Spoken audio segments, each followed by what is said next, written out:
Boa tarde, o meu nome é Jorge Manuel Fernandes, sou professor que estou destacado na Liga para a Proteção da Natureza, a associação de ambiente mais antiga da Península Ibérica, que tem como missão a proteção do ambiente, a defesa do ambiente e a conservação da natureza numa perspectiva de desenvolvimento sustentável. A LPN nasce de um apelo poético em 1947, pelo poeta Sebastião da Gama, e é curioso constatar esta articulação que houve com os cientistas e tanto esta articulação que deverá haver nas questões de ambiente entre as diferentes áreas de conhecimento.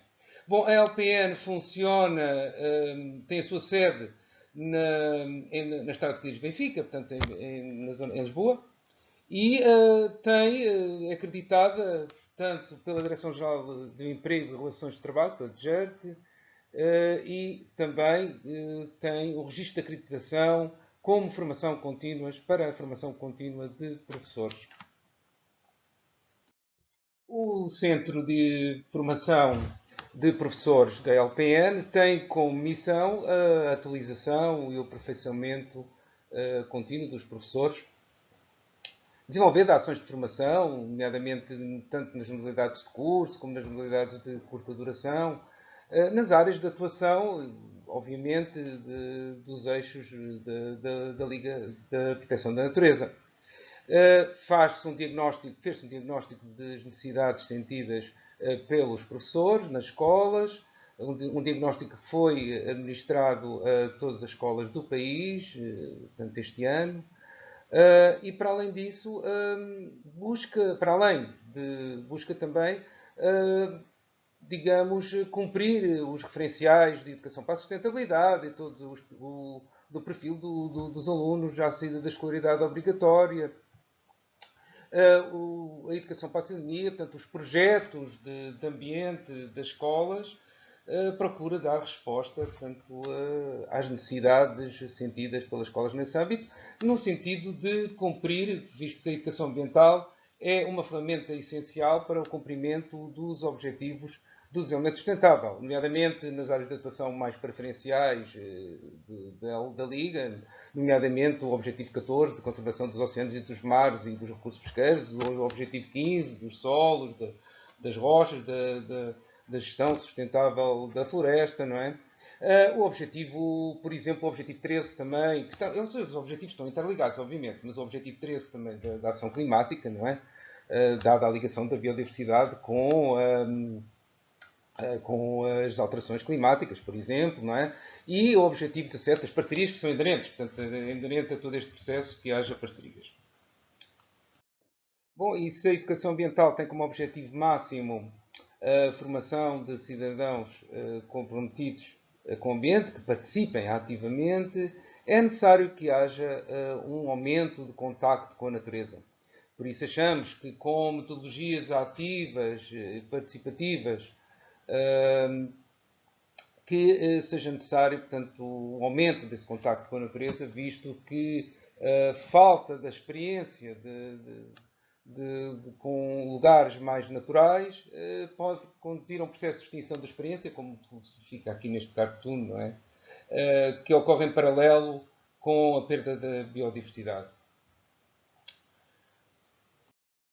Procurando então responder a esse desafio da perda da biodiversidade e da mutilação também da geodiversidade, nós desenvolvemos ações de formação de pessoas que são essencialmente de caráter prático, com atividades práticas e experimentais, e de atividades de trabalho de campo e saídas de campo que visam, portanto, um melhor conhecimento do território das escolas onde os professores exercem a sua atividade e visando então que haja uma criação de uma maior identidade com os territórios e, no fundo, para criando ferramentas e recursos para os professores, visto que muitas das vezes uma das situações que ocorre por não haver tantas saídas de campo nas escolas, para além de outras objeções que existem às saídas de campo, mas uma delas é a insegurança, muitas vezes manifestada pelos docentes em atividades de trabalho de campo e nas saídas de campo. Nomeadamente, por exemplo, por que razão é que não há tantas atividades, por exemplo, em jardins públicos, por exemplo, e em parques. Bom, E, portanto, a necessidade que há de criar esses recursos para os professores possibilita, e tendo esses recursos, possibilita que eles depois possam aplicar com os seus alunos, no fundo, para que haja um processo de promoção de valores de defesa e da conservação da natureza.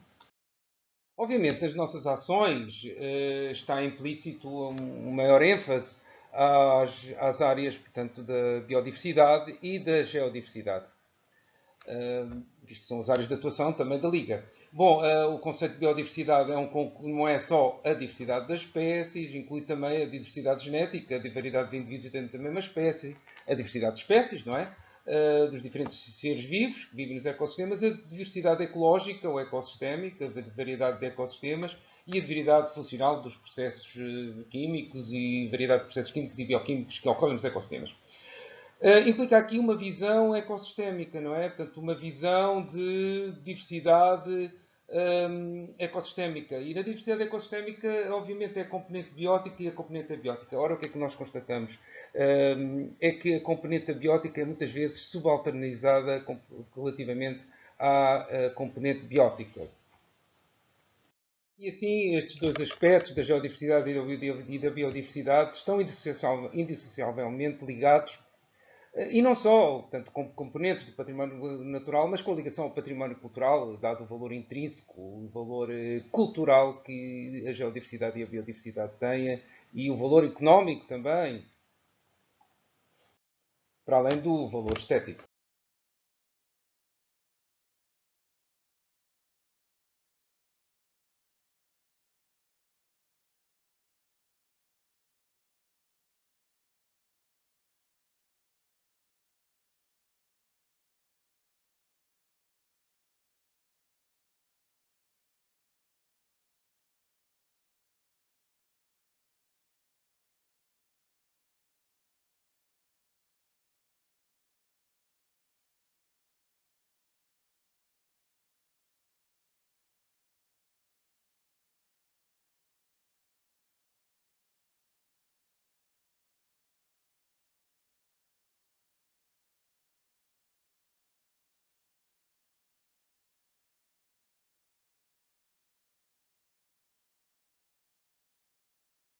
No âmbito, então, das ações de formação dos professores, efetuámos um estudo no sentido de averiguar qual o grau de satisfação que as nossas ações têm tido.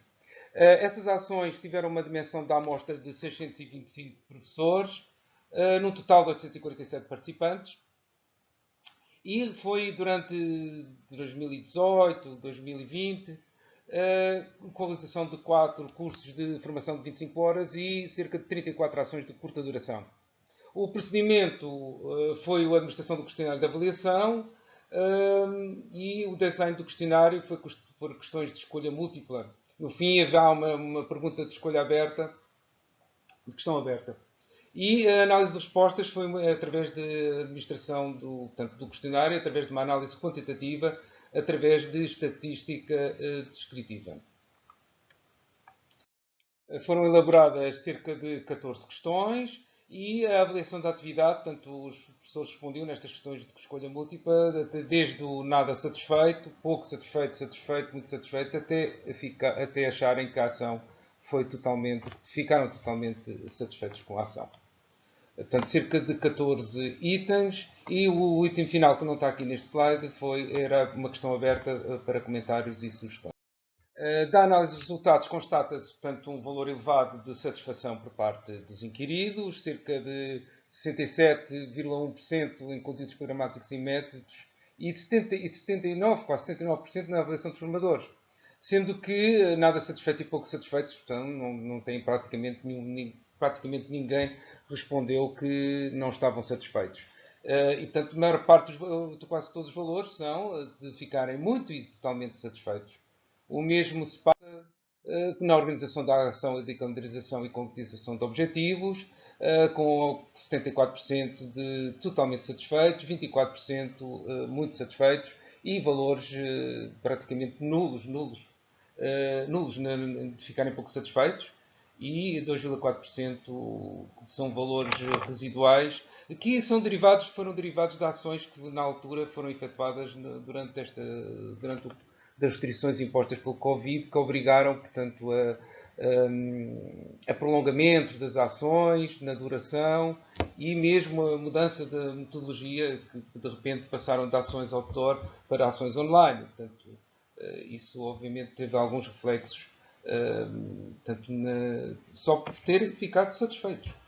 Portanto, porque ninguém ficou insatisfeito com as ações da análise dos resultados. Alguns exemplos de ações, por exemplo, esta no estuário do Tejo, a bordo do navio, do barco tradicional Baía do Seixal, barcos tradicionais esses que infelizmente já existem poucos e que com a construção, por exemplo, do aeroporto podem ser postos em causa a sua navegação, mas pronto, associando sempre o património natural, a componente da biodiversidade com o património cultural. Aliás, articulando com as diferentes áreas de conhecimento, nomeadamente aqui vemos portanto, uma professora que está a ler, portanto, alguns poemas relacionados com o Tejo, de vários poetas, e, portanto, para além disso, não só em espaços abertos que realizamos ações, realizamos, por exemplo, duas, aliás, do Museu Geológico, por exemplo, que teve uma grande aceitação e uma grande satisfação por parte dos docentes. Os exemplos de ações são, por exemplo, organizados em áreas protegidas, nomeadamente esta aqui, que foi no Parque Natural da Serra da Área e Candeias, em que num pequeno algar, neste pequeno buraco, tão apertado, de repente tem desníveis de 125 metros e com galerias consideráveis. Isto foi feito com a colaboração do Centro de Espeleologia da Liga para a Proteção da Natureza e que teve também a participação de outros formadores da área da botânica e da geologia. Bom, e depois também uma área expectante, na qual há uma causa ambiental, da qual sou, por acaso, subscritor, que é a Serra de Carnaxide, o único espaço verde entre Sintra e Monsanto e que está em risco de ser, portanto, de ter construção. Tal como uma árvore que busca os nutrientes e novos caminhos, novos territórios, pelas suas raízes, também estes espaços podem ser trabalhados com todas as disciplinas, nomeadamente, por exemplo, num jardim, a matemática poderá ver o diâmetro das árvores, estudar o diâmetro das árvores, a geografia, saber a questão do clima na altura, o posicionamento geográfico, a geologia, obviamente, trabalhar no solo com as questões do solo. E portanto, todas as disciplinas podem trabalhar. A educação visual, por exemplo, também fazer desenhos sobre representações relativas às árvores, ou à botânica, ou ao espaço envolvente, etc. Portanto, tudo poderá ser, todas as disciplinas poderão trabalhar estas temáticas. E pensamos que muitas das vezes os jardins não são muito frequentados, ou então são frequentados pelas pessoas que vão levar os cãezinhos a pedir a xixi, não é? E não tanto trabalhados pelos professores como uma aula. Através destas ações, então, providenciamos alguns recursos e ferramentas pedagógicas para que as pessoas possam utilizar nas suas aulas. Mas existem bons exemplos atualmente, ultimamente, na área da geoconservação, nomeadamente a criação dos geoparques pela Unesco e que têm contribuído muito para o desenvolvimento sustentável dos territórios, assentes na educação.